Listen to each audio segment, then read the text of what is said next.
My father-in-law cut me out of family photos at our daughter's first birthday. Real family only, he said. My wife didn't defend me. I left the party early. By the time they needed me to co-sign their mortgage refinance, I was already filing for divorce. My father-in-law waved me out of the frame like I was photobombing a stranger's wedding. Step back, Jason. Real family only. I stood there holding Emma, my daughter, 10 months, 3 weeks, and 2 days old. Her first birthday party. 57 people crammed into the Riverside Community Center we'd rented for $300. Pink and gold balloons Sarah spent 2 hours arranging that morning. A custom cake shaped like a teddy bear that cost more than my weekly grocery budget. I'm her father, I said. Frank gestured impatiently. His Nikon D850, the camera he'd mentioned, cost north of $3,000 at least a dozen times, catching the overhead lights. You married in. That's different. Blood relatives. Come on, we're losing the light. The thing about humiliation is how it moves through your body. Starts in your chest, this hot, crushing weight. Then your hands. Mine went completely numb. I looked down and couldn't feel Emma's weight anymore. Couldn't feel my fingers gripping her little polka dot dress. I looked at Sarah, my wife, the woman I'd been with for 4 years, married for 18 months, the woman who'd held my hand through my mother's funeral, who'd helped me quit smoking, who'd cried in my arms when she found out she was pregnant, waiting for her to say something. She avoided my eyes, reached over and took Emma from my arms. The room went silent. 57 people. Sarah's 3 sisters, their husbands, their kids, her aunts and uncles, cousins I'd met maybe twice. My parents hadn't been able to make it. Dad's chemo schedule. I'd told them not to worry. Said we'd FaceTime them during the cake. Every single person watched me step aside. Frank positioned everyone, smiled his photographer smile, the one he used at weddings when he was working, not the tight grimace he gave me at Thanksgiving. Cracked jokes about everyone squeezing in. Suck it in, Phil.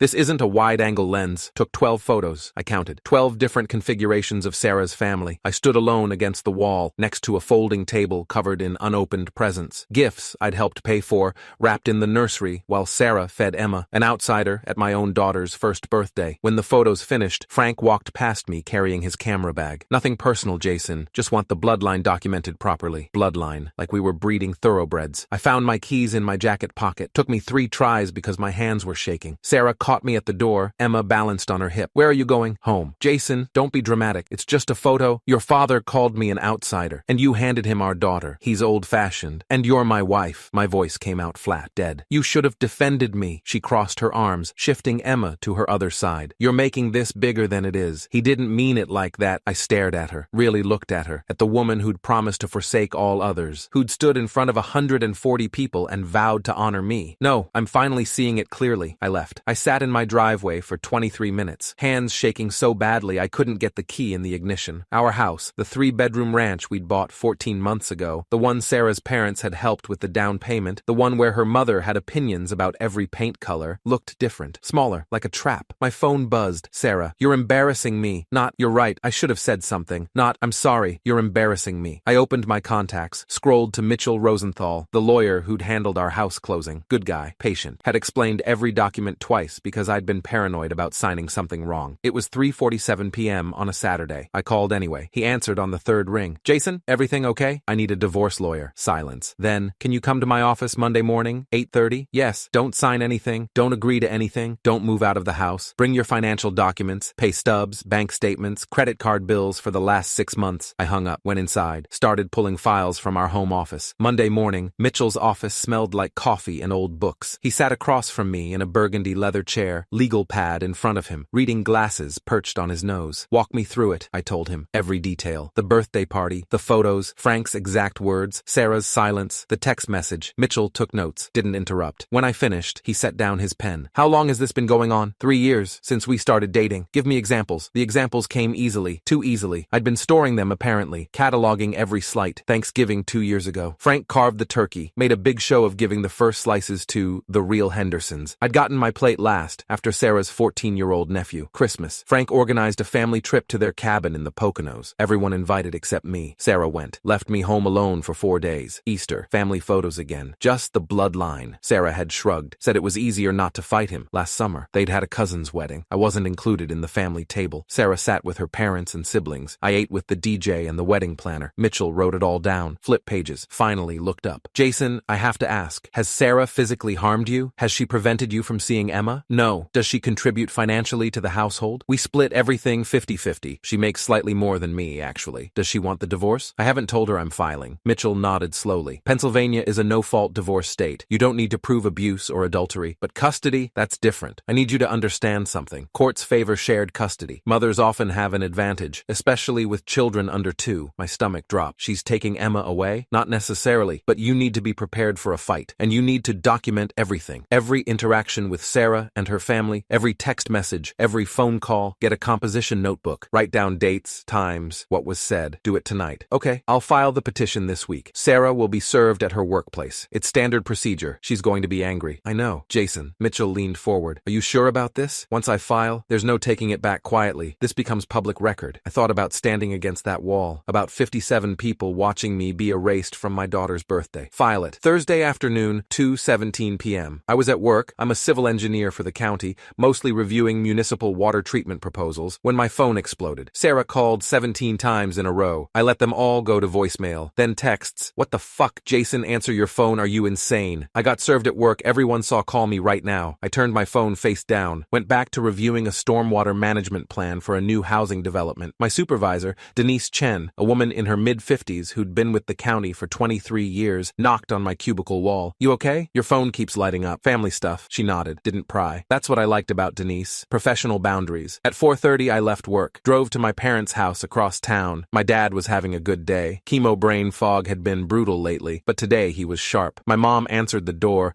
took one look at my face, and pulled me inside. What happened? I told them. Everything. My dad sat in his recliner, the same green lazy boy he'd had since I was in middle school, and listened. When I finished, he was quiet for a long moment. That man disrespected you in front of your daughter. Yeah, your wife allowed it. Yeah, then you're doing the right thing. He looked at my mom. We raised him to know his worth. My phone rang. Sarah, again. I answered this time. Put it on speaker. Are you insane? Her voice was shrill, panicked. You filed for divorce? Yes. Over a photo? Over 3 years of being treated like I don't belong in my own family. We can fix this. You had your chance. When your father called me an outsider, you could have said something. You didn't. Jason, please. I'm at my parents' house. Don't call me again unless it's about Emma. I hung up. My mom made me dinner. Pot roast, potatoes, green beans. The same meal she'd made every Sunday when I was growing up. Comfort food. Stay here tonight, she said. I should go home. Jason, my dad's voice was firm. Stay. I stayed. Friday morning, 7:42 a.m., Sarah's mother called. I answered. Mistake. You're being selfish. Linda Henderson's voice dripped with disgust. Think about Emma. I am thinking about Emma. I'm thinking she deserves a father who doesn't teach her. It's okay to let people disrespect her husband. You're tearing this family apart. Your husband did that when he made it clear, I'm not family. Frank is old-fashioned. You knew that when you married Sarah. Being old-fashioned doesn't mean treating people like they're disposable. We helped you buy that house, and I've made every mortgage payment on time. The house is in both our names. Your money was a gift, not a leash. Sarah is destroyed. She's been crying for 2 days. Then maybe she should have thought about that before she handed our daughter to a man who called me an outsider. You need to drop this divorce nonsense and apologize. I hung up, blocked her number, blocked Frank's number, blocked Sarah's 3 sisters and her Aunt Carol, who'd texted me that morning calling me a vindictive coward. Mitchell had told me to document everything. I pulled out the composition notebook he'd recommended, a cheap marble-covered thing from CVS, and started writing. Thursday, 2:17 p.m. Sarah called 17 times, served at work. Thursday, 7:33 p.m. Sarah called, said, we can fix this. I told her no. Friday, 7:42 a.m. Linda Henderson called, said I'm tearing the family apart. I blocked her. The list grew longer every day. The next 2 weeks were a blur of lawyers and mediation and paperwork. Mitchell filed a custody petition, requested shared physical custody, 50-50 time with Emma. Sarah's lawyer, Christine Wang, a family law specialist with a reputation for being ruthless, countered with primary physical custody to Sarah, limited visitation for me. She's claiming you abandoned the family, Mitchell said during our meeting on Tuesday. Left the birthday party, didn't come home that night. I went to my parents' house. I know,